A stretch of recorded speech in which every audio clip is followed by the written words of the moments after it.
you could do a series of we have how many countries in Africa? 54. Yeah. You make like 54 different dishes. That is what I was thinking, man. Yeah. Yeah, I was thinking of doing that, but I was like, I need to make dishes from each. But that is gonna be so many, 54. I think I'm gonna burn out.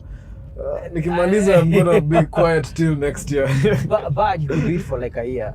So for a year has 52 weeks. So you could do like every week of a meal, and then from a different country, and then maybe the last finish with Kenya. And then use the music from that country. Yeah. That's the only way they're gonna get to see me faster. Exactly. Yeah. And you can have people try, like your friends. And then they do like a blind test.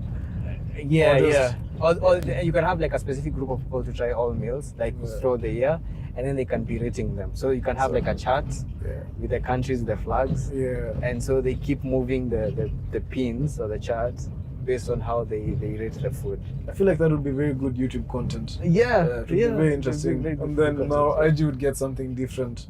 Yeah. So I just need to lock in and start. And if you think it's a lot of work, you can even get like a videographer. Or just someone to edit. Yeah. I think the editing is the most difficult part. Man. Thank you so much for watching that highlight video. If you want to watch the full conversation that we had on the game drive, click here. I'm going to put it here. Don't forget to like the video, comment, subscribe if you haven't already, or even share with anyone who would be interested in this conversation. It helps my channel and it helps me make more videos like this. Asante. Bye.